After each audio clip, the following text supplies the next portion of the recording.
Minahan. Welcome to Talk Cosmos, the show where Sue Minahan and her panel of guests bring you insightful conversations to awaken consciousness for soul growth. Come journey with us through astrology's energetic cycles and get ready to understand your path in the cosmic roots of the stars.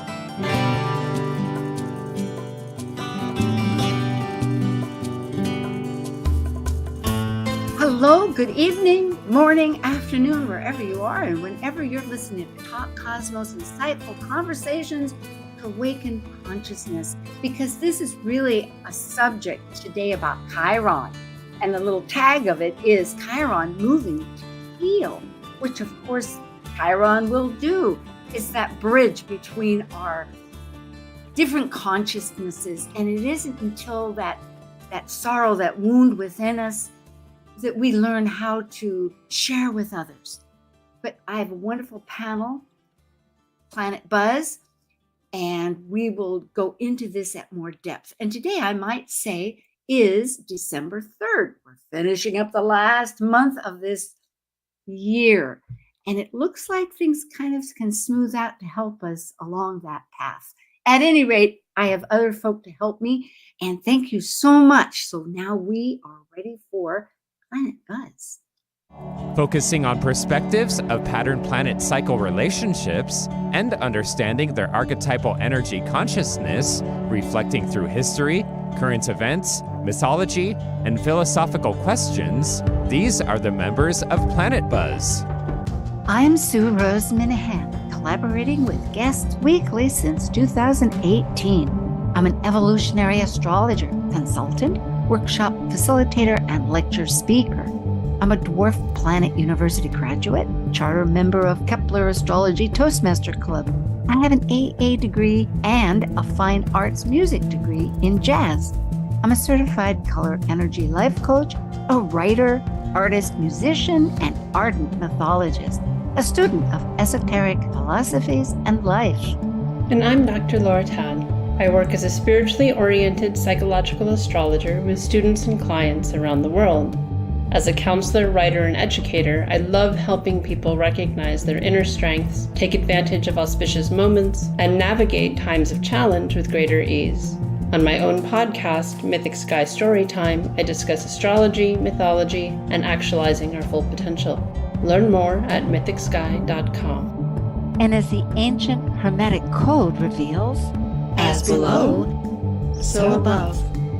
As above, so below. The floating planets. Hi, Laura, Dr. Tad. It's always a pleasure. And we have a wonderful guest, Tracy Quinlan from Canada, Edmonton, Canada. Hi, Tracy. Hi. I'll give you your bio here. And I suppose, Nate, we could have the slides too. And people can reference these at their will and find people. Tracy, her website is consultthesky.com. She's a certified astrologer from two different schools, a consultant, a local and conference speaker, and an author. She's been practicing for 9 years, and she has those certificates from the prestigious Kepler College, which is the most popular, voted recently. So it has great esteem and great ability. And the School of Traditional Astrology, the STA, and has a Bachelor of Arts in Sociology and Psychology. She served as the interim board member for AFAN and the president for Edmonton Astrological Society, her local astrological group, which happens to be, I think, the oldest in Canada. It's really has esteem of itself. Created by Chris McRae, the great astrologer. And she continues to be on that board as an active past president. She writes the horoscopes for the Llewellyn astrological calendar. I certainly buy their one for the year every year. It's a go-to. She's also published in astrological publications. She's spoken for different conferences and local groups, UAC and NORWAC. Those are acronyms for major conferences. And interestingly, which we'll learn more about as we discuss this later in the session today, a practitioner of acutonic sound therapy. That's where the world is sound. Edgar Cayce said that's the healing modality, I believe, and continues to learn that and develop it. So there you go. Thank you, Tracy. And here, Thanks for having me. indeed, it's interesting. Last week we had Donna Young, also from your neck of the woods. My right? buddy. Yeah, you bet. She doesn't live And- far from me. Oh, good. And then our panel member that we used to have, of course, was Leslie Francis. So it's now, I think, the president of your association. So Yeah. it's exciting to reach across the border. Of course, for me, it's the sea and the border. Yeah. So here's Dr. Tad's, and I might mention, we hadn't mentioned, and we'll bring it up again, but she's going to be co-facilitating Goddess Awakening Retreat in February in the warm land in Central America, Nicaragua. So that's going to be exciting. And for myself, here I am. So Chiron, I thought maybe a little visibility, where it is, not that we can see it, but in space, it's out there. It's a wonky orbit. Yeah, right? Elliptical. It has 8 years in Aries, which we're still finishing up for 2 years, a year and a half or so, along with Pisces. And then 1 or 2 years in its polarity signs of Virgo and Libra, but then the other 8 signs for 4 years. It's a long session here. And it bridges. It crosses the orbits. That's what they mean by bridging, I think, which we'll bring up, between Saturn, which we can see, and the boundaries, and Uranus that breaks them. I thought I don't know if we talk about that a lot in astrology, but to me, it's sort of one of the foundational points that shows some of how it works.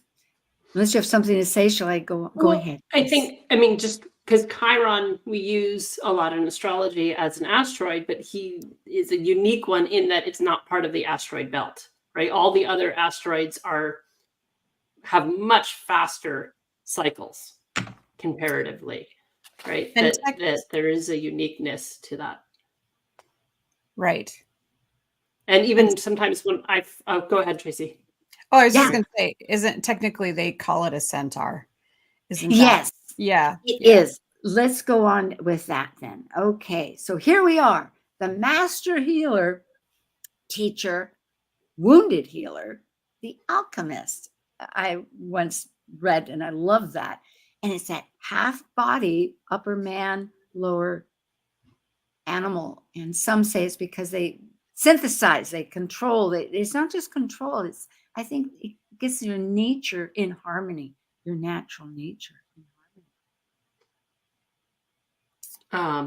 Yeah, well, and Chiron sometimes is even depicted as being physically very different than some of the other Right. centaurs. That most centaurs look like this one here, that's the upper body being human, the lower body being horse, but Chiron is sometimes depicted as the front legs still being human.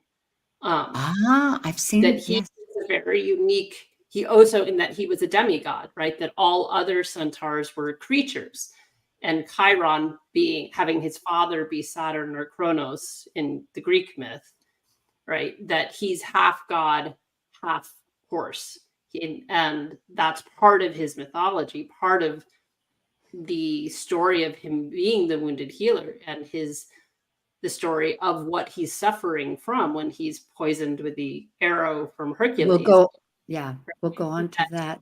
That he has a fatal wound he can't die from because he's a demigod. And Yeah, his father, die. pardon me for jumping in. Yes, his father was Saturn, the Titan, for folks to know that that's, again, one of his orbits that he crosses. And his mother was a nymph. And you read, what are the nymphs? They're these spirits that go in the water and the rivers and the land. But she was revolted by his sight, which is pretty common with quite a few, quote, monsters, a minotaur and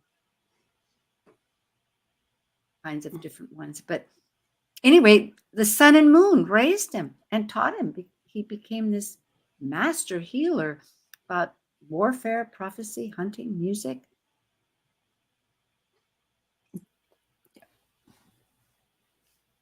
I'm waiting. I could go on, but I know both of you. And I don't know, Tracy, just how you are with the mythology, but this does show, this is just to illustrate the story that you were bringing up, Laura.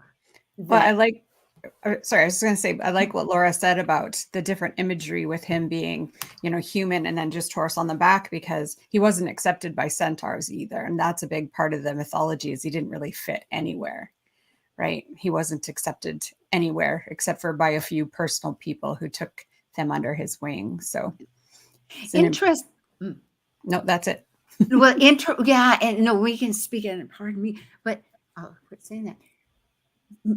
It's true. I have seen many pictures with the legs on, and this is always a new interpretation of the not new, but multifaceted interpretations that are so important. But many, many artists and even astrodites refer to the whole body and just the upper man. Regardless, he had this really unity of our inherent nature of the wild with our cerebral, you could say, spiritual, as we tend to think of it.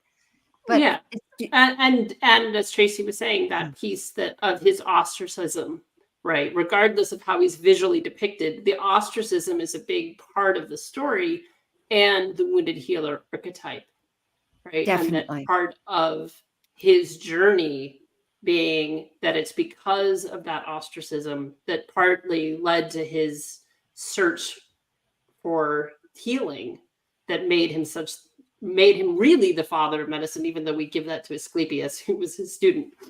But that, you know, that's part of that archetype for all of us, right? Is that wherever we are most wounded, wherever we have the biggest soul challenge, right, is where we have the greatest capacity to help and heal other people. That's the whole concept of the wounded healer.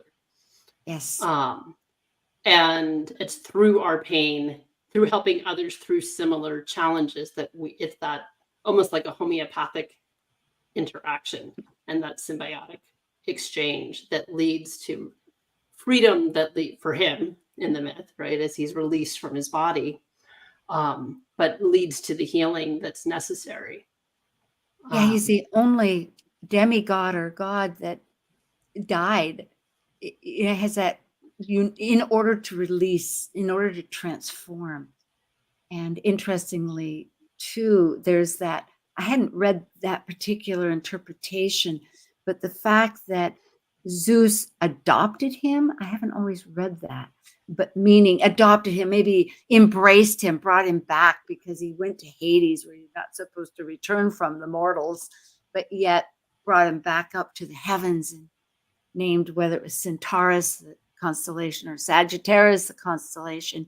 You hear different interpretations, but it is that, it's so true. It is that, and we'll get into that much along, how it tells our story of Chiron. Yes. I hear your silence. Did you have anything else, or shall I go on? Okay. Yeah, thanks. Well, time heals all wounds. And I have thought that if the liver represents grief, is that resolution, because we're focused on our own so deeply, and it isn't until we share it. This is really just saying everything you've said. I liked that connection to the liver. I thought that was quite powerful. It is. It is. I think that was through Louise Hayes, you know, the wonderful healer herself of Hay House, no longer alive. Well, very much. She was very much a Chiron archetype. Her whole journey came out of her own illness, right? And her search to heal. So, you know, she was very much embodied. I don't know her chart, but I would bet that her Chiron was pretty prominently placed. It would be exciting to look at. The one point here is just that Barbara Hand Cloud, several books besides Melanie Reinhardt about Chiron that are so notable that we know in our mainstream consciousness, just brings attention to the idea that Chiron's that mediator between as she said, the material and the spiritual is one way of phrasing it. But I also like this, this is through astro.com. Eva Stangenberg, a German astrologer, says that we're not whole. And we have, therefore, it gives us compassion. I thought, wow, my husband has Parkinson's, and it showed a new light on this whole. Wow. Well, yeah, and empathy, right? Living through your own, understanding your own pain to help others. So, yeah. Okay. So, Laura, you brought up these wonderful points. Yeah, well, and so this, because some of what we're going to explore is looking specifically at Chiron conjunct the North Node in Aries. So these aren't the only times Chiron's been in Aries. These are only the times Chiron has been in Aries conjunct the North Node in Aries. Good point. And so the last time that happened was the late 60s. And I find sometimes it's helpful to look at what's occurred in the past. Just obviously, it's not a carbon copy of the past, but giving us sort of a flavor of things we might be seeing. And so this the last time in the late 60s. So Yale, which had since at the beginning been an all-male school, decides to start letting women in. And Aries as an archetype has so much to do with the self. And so self-identifying and how that the healing that may have occurred, shifts that occurred in that time around how the school was identifying, or what it means to identify as, that the relationship with self and other, that's that Libra Aries archetype. And along those lines, so in the States around the same time that students can stand up for their own opinions and not be kicked out of school, right? Again, that idea of owning self-identity and the bravery of Aries, right? That ability to stand in your own place and say what is important to you, and feel free to say that. Yeah, I like that. I'm amazed, if I might comment, that this was actually an official ruling. I mean, I lived during those times, and I had no idea that, because it was Kent State, they were, right about that. I think that year or the year before. At any rate, thank you, Laura. Yeah. And then in Canada, right, abortion and contraception is legalized again, like sovereignty, which is so Aries as an archetype. That. Before it happened in the States, but by a couple of years. So forward. Oh, Canada, we need our friendship. This is good. And similar in Canada, right? So then it's the double languages of Canada, right? So the honoring of the sovereignty of Montreal and Quebec, right? And even though it was duality instead of the single of energy, it's still like itself, which seemed in alignment as well. Yeah, definitely. It's so huge. It's like really the fact that Canada, with your president, has tried to make amends to the the Indigenous Native Canadians, such as we need to do in all countries. I think Australia is trying to do this too, but worldwide for sure. Yeah. I mean, this still remains interesting that it's an Aries, because this still remains a challenge and a fight. Is this, this language barrier between the two sides, and I live in a part of the country where English is the language, but and would rather not have to deal with French, but we have lots of French people living here, and so it remains a dual language country, and I love that about us. Well, like here, we have Spanish. If you go to Walmart, and in this small Kailua Kona, we have a Walmart, and it's a main store. And of course, everything has been. They did rearrange things, but in 2 languages. And it's good practice. It's like, oh, okay, it means this or it means that. I like it myself. Some Sag. Yeah. And it can be interesting as we come back to this time, like what's going to be revisited around this issue that's still an issue in Canada, what resolution or not, right, might emerge, what healing around the conflict of this could potentially emerge during this upcoming cycle. Right. And I also put in just the moon landing because of that sense of like self. Who are we being within the cosmos as opposed to our individual identity in the planet? But it changed our personal relationship with the moon cosmos represents personal. Anyway, this is perfect, right? You know, the moon is our personal emotions, our habits, our past, our memories. Thank you.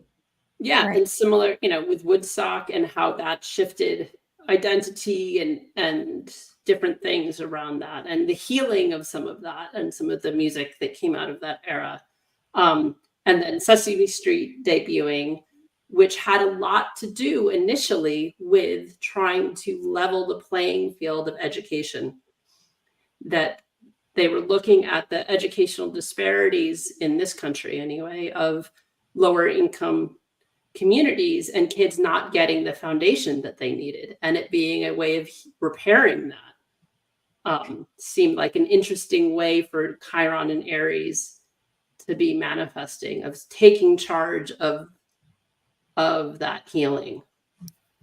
And one of the things that sticks out for me with these events is they're all trailblazing events, you know, Yes. potential trailblazing, which is such an Aries keyword, right? That led to healing in Aries. With a big following. Yes, it's so like as we're entering Pluto with Aquarius, I'm thinking that because it's often said Aries isn't necessarily looking to have followers, but they blaze the trail and of course opens it up so others can follow. And here we have a ton of people, each one is really a signification around these events. Yeah, and then I had to go all the way back to 1875 to find this signature again, with Chiron and Aries conjunct the North Node in Aries, right? So Chiron had been in Aries multiple times during that, right? And now the whole other cycle. Yeah. It's a 50-year cycle. So there was one that missed this alignment, and I just found it really interesting that it was the founding of osteopathy. So here's the Chiron wounded healer, literally a founding of an entire approach to medicine. Right. Well, and what's interesting about that is when I went over the conjunction in 69, 70, whatever, as Chiron was still in Aries, not necessarily with the conjunction of the North Node, but that is when craniosacral osteopathy, right? So I thought that was kind of fascinating that there was still a connection with Chiron and Aries to that. And I just wanted to say that the 69 conjunction or 73 conjunction, they almost miss each other. It almost doesn't happen because it happens at 0 degrees. Yeah.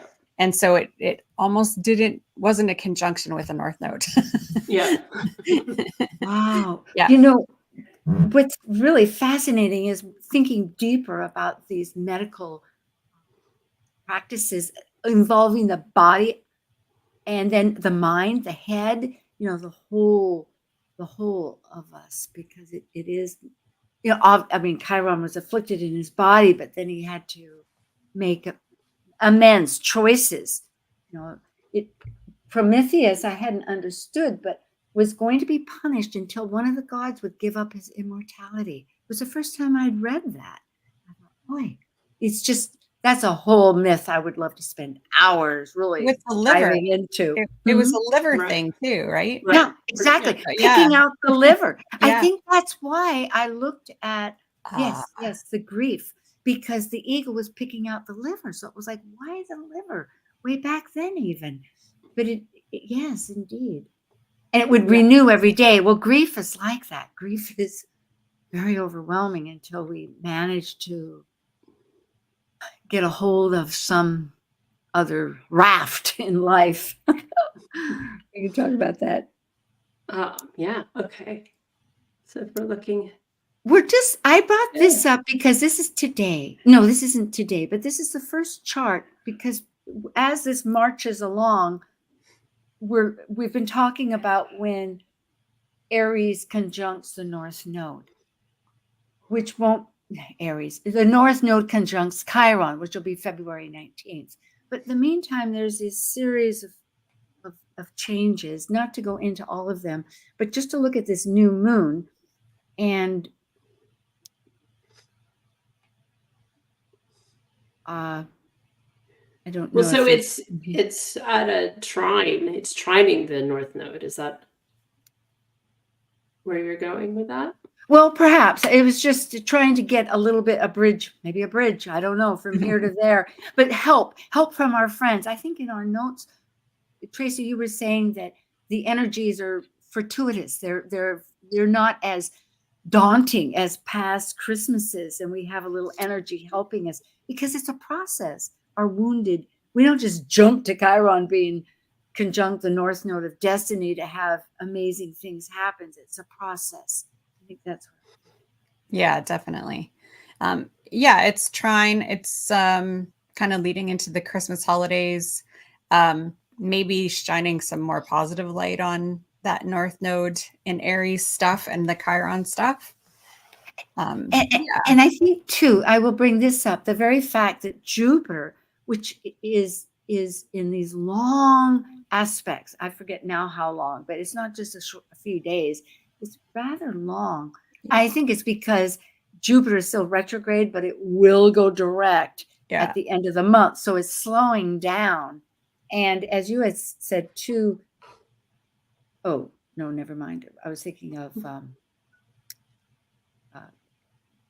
yes, Chiron in Aries is kind of slow too because it has such a long. Well, its orbit, is so elliptical that it spends an extended period of time.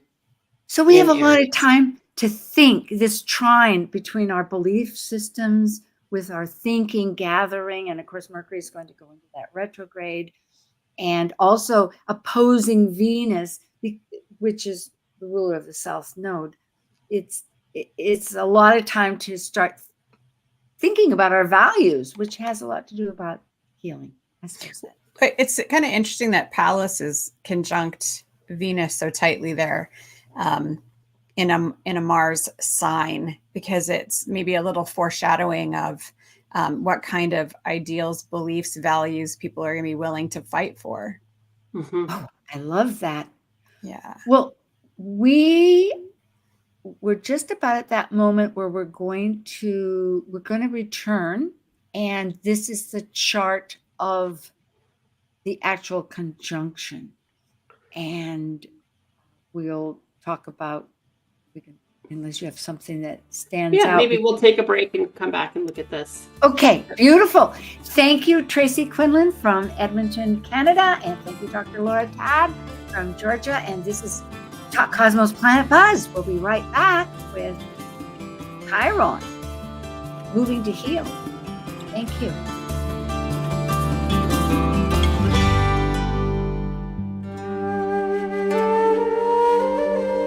While we take a break from this week's edition of Talk Cosmos, let's take a look at this cycle's archetype.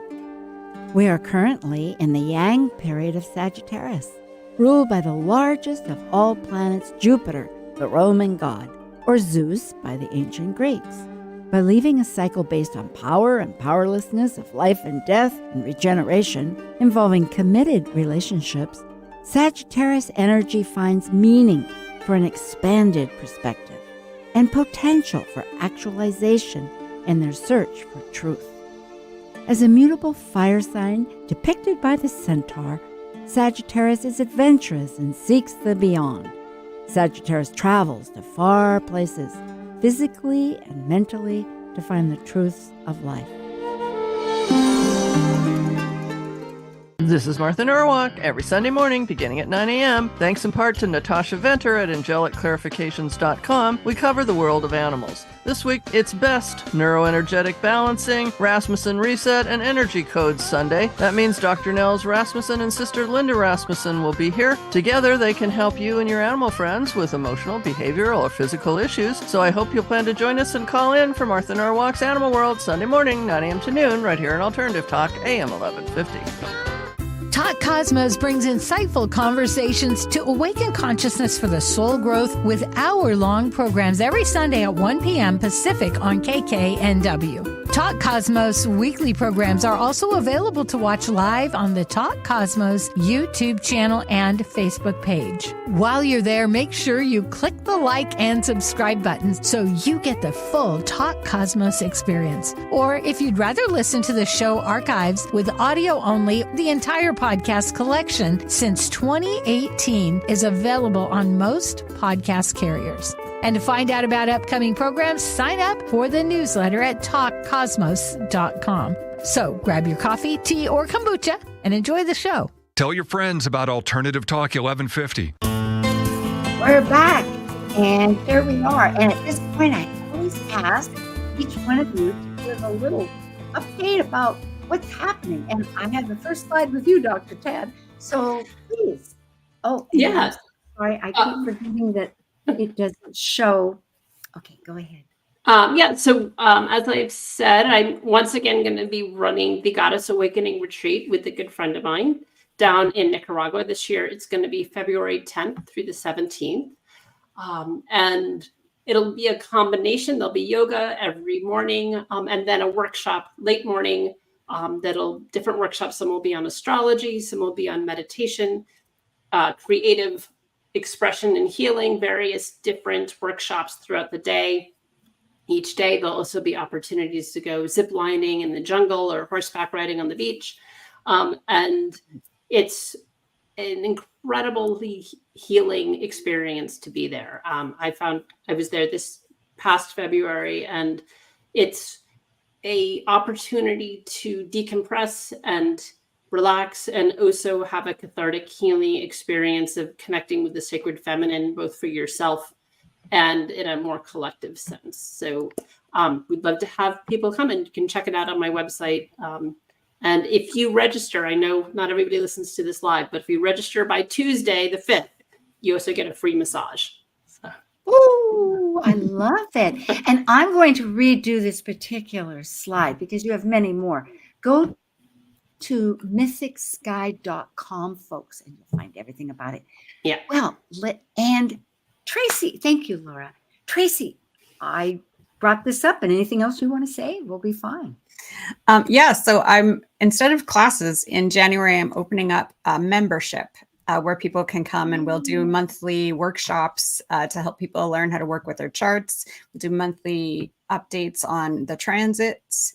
I'll also be dropping my new podcast with our friend Lillian Bennett called Sky Notes. And so that will begin in January. So the best way to get access to any of this is to sign up for my newsletter, which you can do by going to my website, which is consultthesky.com. And that's everything. Good. Well, I'll have to update your bio real quick. 2024 is happening. Both of you. Thank you. And a Cutonic sound therapy, which we'll go into. Well, thank you. I'm going to go back to some of these slides because it's always hard to know when we, darn. If I could get 14, that's what I need. Okay, maybe I can get it here. Oh. Patience. There we go. Okay, 14. So that was the exact one. That was the North Node. Yes, conjunct in February on the 19th. And that's going to be in the evening EST time, Eastern Standard Time at 4 o'clock in the afternoon, 12 minutes and 21 seconds.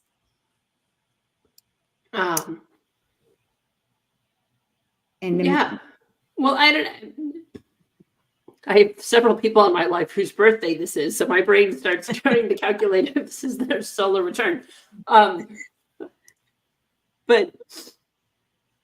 I think that so often, I think with any, particularly, right, the outer planets, or we could throw Chiron into that, any exact transit usually announces itself, right? The applying aspect is always much more intense than the separating.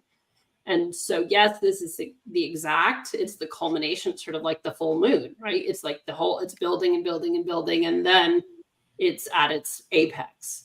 And so it's really moving throughout this winter, really, this building of healing of self, right? And it's really interesting. I was thinking about it, of this idea that there's such this extended period of time that Chiron spends in Aries, and that as humans, we tend to have so much wounding around self, of who, right? Aries is I am.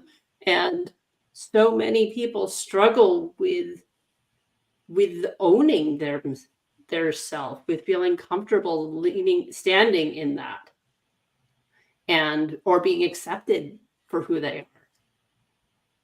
Yeah. And thank you. And Tracy, I know you have things to say. Because we have other ideas that we want to go on with. And I appreciate us looking at the chart so to kind of ground a little bit, because what you've said totally supports the idea of this process we're involved in. Here we have Pluto entering Aquarius, which changes the dynamics too, for that healing, that going back here. Because Tracy, you had brought up, and that's why I pointed it out, Mars and Venus, well, the next day after the conjunction, are united. And then since then, or maybe I did, the point being, it's a unification, and then they have a lot of work to do. They've got a lot of more aspects happening. Well, it's kind of interesting too, if you think about it, this Aries being about the self and everybody healing, figuring out who they are within the collective, as the collective goes through this massive shift. Mm-hmm. So it makes cosmic sense that, we're given this opportunity to heal on the self level while we're trying to figure out what direction we're going in. Yeah.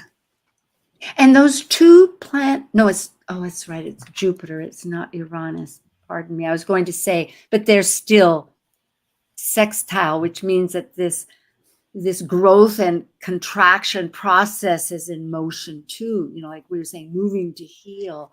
There's a lot of energy conspiring just on a consciousness level that if we pick up on it, it works with our charts that can help us along. It's also kind of interesting that leading up to this through January, there's some important squares that hit the nodal axis from Capricorn. And so it's and it's from personal planets. So, Mercury is going to conjunct Mars and square the nodes. Mercury is going to conjunct or square, and then Venus is going to also make a hard aspect. It's going to square. And so it's almost like we get those personal planets going through Capricorn so we can revisit the Pluto and Capricorn stuff before we move forward. So there's kind of this interesting transition, and in a square, some kind of conflict that we're going to have to go through before we hit the conjunction in that last chart in February. Yeah, I think that's a good point of just thinking that sort of like a retrograde almost, right? And once it goes direct, it's like, oh, those last little bits, what didn't we complete over the last decade that we have to revisit? And our relationship with self, other, and authority, right? Which is those archetypes. And where do we still have an unhealthy relationship with that? And really it's a T-square, right? If it's with the nodes to Capricorn. So it's bringing in that Cancerian archetype as the polarity point of the Capricorn. And so what is where are we not nurturing self or others, right? And other being family, friends, neighbors, and globally, right? And the need to remember that what's needing care, what's needing nurturing. And just to discover our own pathway. I think in our chat that I love that idea, the realization that it is who's in control if we're because it's that willingness. I think what you're talking about, Laura, I love, because in thinking about our relationship with self and others, we make those choices, which is our boundaries, our needs in relationship to others. Because again, that illness, that the wound is partly renegotiating our boundaries, our stress levels. me versus the we. It's but finding our way. Well, and something that I didn't realize until this last week is that the US is having their Chiron return in April. Not this year. It's going to be later. It's at Yeah. we're getting close. The first happening. passes in April. Oh, wow. Yeah. Yeah, I've April, been thinking April about 20th. That. Yeah.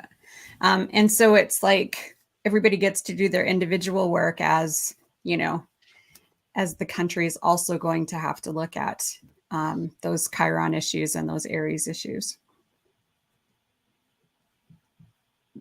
Yeah. Thank you. That has not gone unnoticed, but I'm glad to realize it's like any procrastination. It's going to happen. Oh, it's happening. Yeah. Well, and I think some of what's good about, thinking about that, of like the idea of self and other, is that self can mean many things. Self can be my own physical, just me, human, and self can be your community, even if it's as its own entity. Its country as an entity is still self.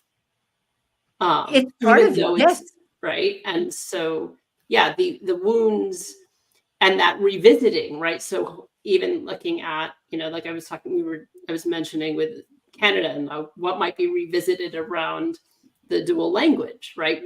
And for us, right, it was like, well, Roe v. Wade being overturned was a Chiron return, right? So what's being revisited, what old wounds that that have scarred over but not healed, right? Right. Come back to our consciousness that need attention still, and leading into the healer part of it, as opposed to it. Oh, well, it's not actively bothering me, so I won't pay attention.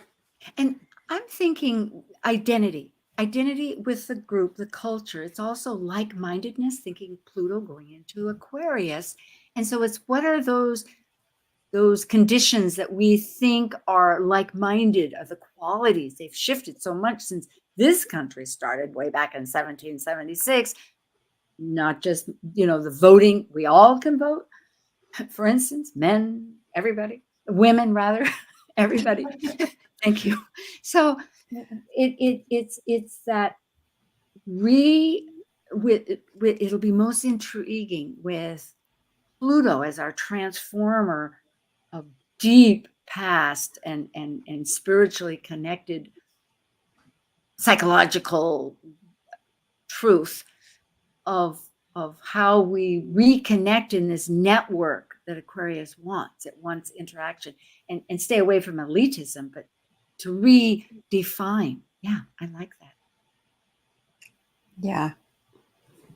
I like what you said too about the collective identity, because so many of the things that have happened in the past few years have been, an assault on people's identities. If you think about things that are happening with the LGBTQ community and the Roe v. Wade is, personal autonomy over our own bodies. So those are all such Chiron and Aries things, that affect communities as self and not just the individual, right? Yeah. Yeah, and so seeing, where's there the opportunity to heal, as opposed to, yes, the wounds needing to be highlighted so they can heal. Yeah.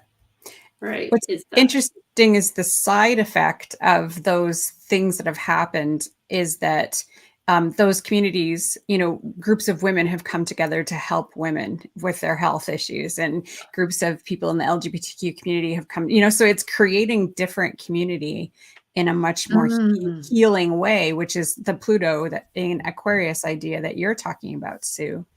So the positive side of where that can go. There's many facets of this healing too. I think there's this compassion fatigue that one has as the caregiver in working to heal someone. And really, it gets back to that point that was made up not made up, but brought up, that who does the healing? Well, it's the self that does the healing. It's not the guide, really. And that was maybe that's the point really of Chiron. He could help promote the healing for other people so that they could do their healing, but he didn't have anybody to help promote his own healing. I mean, for him to understand. Anyway, I'm getting kind of caught up there. But the point is that we're guides. We're only facilitators. Well, and that's true for every physician, heal thyself, right? It is that idea that ultimately like as astrologers, we can give advice, we can give counsel, we can't do the work for our clients. It's up to them. That's true with any kind of healing. You can bring in energy and hold space and bring in opportunity for healing, but that individual has to be receptive on some level to take in the healing. They have to be the one who removes the inertia and the resistance. Free choice. Yes. Tracy? Yeah, well, and it's interesting too, if you think about what's happening in lots of countries when it comes to our healthcare, people have to self-advocate. And that seems to be like an ongoing theme that we see all over, is that you need to advocate for yourself because nobody else is going to do that for you. And so, taking health into your own hands and make sure that you have what you need. I love accountability. When one really starts to journey on any healing factor in one's own life, it's such a pleasure to realize that the decisions start and stop with oneself ultimately. So that it's that control of your own direction that can manifest in a really positive manner by taking that ownership. Yeah, and I think too, maybe this is part of the Chiron and Aries journey, is a greater awareness, at least in the alternative medicine world, not the allopathic world, but that there isn't a panacea that works for everyone. That we may need to be our own advocates, but that everyone is so nuanced that what works for me to get rid of a headache isn't going to be what works for Tracy necessarily, right? We have the underlying causal reasons for it are uniquely individual. And so the treatment has to be tailored as such. And that may be part of a greater awareness that could potentially come out of this period of time as well, is more individualized medicine as opposed to one treatment for one illness, regardless of confounding issues or other, social, emotional, environmental variables. And that could be a beautiful thing that could come out of this time, is a greater awareness of that. Yeah, I love that. Such as, I was thinking, the acutonic sound therapy. Perhaps all that beautiful backdrop that you have, Tracy, perhaps you want to talk a little bit about that, about it. Well, yeah, I mean, it definitely, acutonics definitely speaks to that idea where there's not just one answer for everything. I know that one of the modules that we do teaches you, with different health issues, what kind of treatments to do, but we're always being reminded that each person is different. And because acutonics works with the planetary sound frequencies and different tuning forks and chimes, if you do have the astrology training, you can look at a chart and completely individualize the treatment based on somebody's unique natal chart and work with the system that way as well, and be able to kind of use the planetary frequencies to help move energy that may be blocked in the chart, or ideas like that. And Chiron is actually a very powerful frequency that we work with in acutonics. And as far as the founder was in Taos, New Mexico, Ellen somebody, but in Seattle, where this is being broadcast from, is also a woman who does, I think she's been on KKNW, perhaps, and she does animals, and her name, Jude Ponton. Yeah, Jude Ponton. So I want to do a call out that, and I don't really know how she operates with consultations or anything, or with animals. She's easy to search because I know she's got a YouTube channel. So I know you can find her pretty easily. She's got a great little studio with all of her gongs. Every time I see her videos, I'm like, I want to go and get treated in her studio. Oh, yeah. It looks amazing. Yeah, she's, I've seen a video of hers, and it's just really a art motion, which I'm sure yours are too, the way I love that idea of sound. And Laura, before we go, and you're doing this retreat, and it's with your own myth, and I think that's such a strong part of that. Yeah. Chironic. It may not be associated totally, but you do the myth work, personal myth work. What are the stories that we carry, right? And so, and some of the stories we carry aren't even ours, right? That's part of, there's somebody else's story that we're living. Our grandmother's story of love becomes how we define it, as opposed to our own story. And impacts how we are in partnership. Lord, you really inspired me. My grandmother, our grandmother, I have siblings, and our mother loved Serge de Bergerac. Well, you know, that's unrequited love. And I just thought, this stinks. Unrequited love stinks. I hate that archetype. But it does have some truth to it. I know. But yeah, so I mean, the personal myth work is unpacking what are the stories we're living into, and which ones are maladaptive, and we can rewrite. What are unhealthy stories that we carry that aren't, maybe they served us at one time, but we're not. We've evolved as a being, and unpacking the stories so we can have ones that are more in alignment with where we want our lives to go. Yeah, it's that fragmentation, that thinking, looking back, like, is that as we're moving to heal, where we've felt alone. And particularly, yes, I mean, around Chiron. So what are the stories we have around health or wellness, right? That really impacts how people approach medicine, or avoiding doctors, or self-care, right? From a psychological perspective, what's the psychological imprinting they got around those stories, and changing that relationship with health or wellness, right? People who were afraid of the doctor.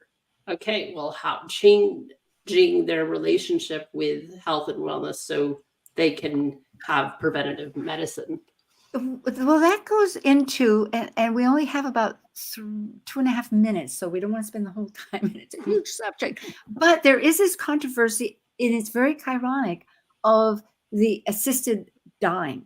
I had a dear friend in my last, older woman in mid-90s, that I guess had was going to die hospice within 6 months, and she did do a assisted dying, and it does bring up this whole factor, which in conversation here was, who's in control of that? Supposedly the person, you know, it's like, and maybe it's that deconditioning too. You're talking about Pluto in Capricorn, which is so much conditioning. And how are we addressing that? Is there any thought, Tracy? I know you brought up that. Yeah, I just find it interesting that, you know, often one person can be really, really an advocate for autonomy and self-direction until you bring up death. And then it's like, no, you don't get to make that choice yourself. So it's such an interesting topic. And even if you think about, you know, Chiron being two sides. And so this is one of those very chironic issues where it's like, it can, within one person, there can be the conflict of, you know, how that should go. Well, even like he chooses to die. Right? He is in excruciating pain. He chooses liberation. Right. And yeah, I mean, I think autonomy until it makes me uncomfortable, right? Tends to be how things, whether, right to die, other variables too, right? Like, people having autonomy over their medical choices till it makes me uncomfortable. It is really fascinating. In yoga, I was going to try to work online with somebody that is very good at just doing it. And he was saying, until we confront our death, that's the whole idea in life. And it takes you into another space to do so, because then you can live. So it is about living. Even Chiron managed to live in the heavens. He's transformed. It's always these new senses of sharing our stories. How do we do that? It's going to be an exciting 2024, I think, putting it all together. Definitely. Yeah, I don't think it's going to be dull. Yeah. And we have more in compatibility with Canada than we realize. Maybe we can really get some unity going there. Thank you both, Tracy and Laura. It's been wonderful. Thank you for joining an insightful conversation on Talk Cosmos, the show where Sue Minahan and her panel of guests awaken consciousness by connecting soul growth patterns with astrology's energetic cycles. Be sure to tune in next Sunday, 1 p.m. Pacific Time, to continue your journey through the roots of the cosmic pathway.